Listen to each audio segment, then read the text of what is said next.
Apa khabar semua? Nampak macam dunia AI ni yang anda tanya ChatGPT lah, Gemini lah, dengan peperangan yang berlaku dekat negara belah-belah Arab sana, walaupun nampak macam tak ada kena-mengena, tapi sebenarnya anda mungkin terkejut sebab perang ni sebenarnya boleh menjejaskan AI. Dan benda ni berlaku dengan cara yang agak pelik. Okey, jom saya explain. Jadi sebenarnya lebih separuh dari memori chip yang dihasilkan di dunia ni adalah datangnya daripada Korea Selatan. Dan lebih kurang 70% processing chip yang digunakan dalam smartphone, dalam komputer datangnya daripada Taiwan. Masalahnya sekarang, kedua-dua negara iaitu South Korea dengan Taiwan ni adalah pengimport terbesar liquefied natural gas daripada Qatar. Ini yang menjadikan masalah sebab Qatar sekarang pun tengah kena serang. Apabila Qatar ni kena serang, maka dia stop dia punya LNG production facility.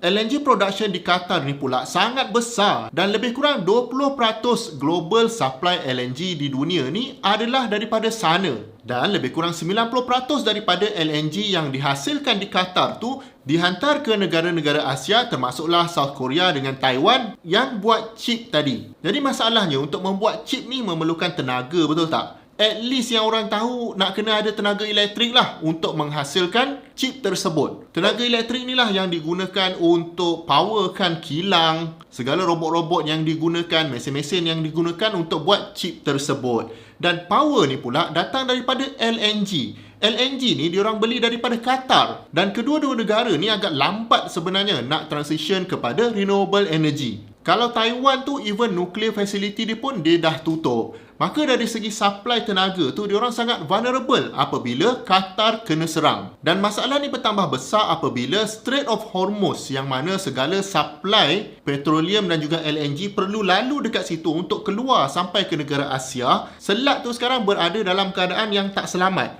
Jadi kapal-kapal memang tak nak lalu dekat situ. Maknanya South Korea dengan Taiwan ni walaupun dia nak beli dari negara lain tapi masih negara Arab. Katakan okeylah Qatar dah stop production, dia nak belilah dari UAE.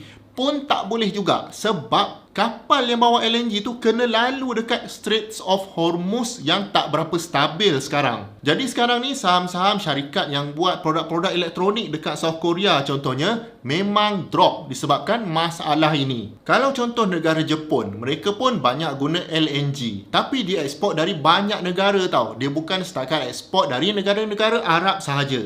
Jadi bagi saya personally keadaan ni agak interesting sebab asalnya saya pun tak perasan kebergantungan AI kepada negara-negara Arab ni. Tapi rupa-rupanya production chip tu yang memerlukan tenaga tu yang datang daripada sana. Kebetulan South Korea dengan Taiwan ni terlalu bergantung kepada supply daripada negara-negara Arab. Tapi semuanya akan bergantung kepada berapa lama US nak kacau kawasan dekat sana. Kalau kata sebulan dua okey lagi, tapi kalau sampai setahun, 2 tahun, mungkin kita sebagai pengguna AI ni akan rasa bahawa development dia akan terhenti sebentar sebab chip yang digunakan untuk proses benda-benda AI ni tak dapat dihasilkan. Anda ingat kan masa pandemik dulu, chip untuk buat kereta tak dapat dibuat. Jadi kereta tersadai dekat kilang punyalah lama sampai rosak kereta tu. Sekarang ni ada risiko benda yang sama berlaku lagi, tapi disebabkan AI ni dah bolot hampir ke semua chip yang ada di dunia ni.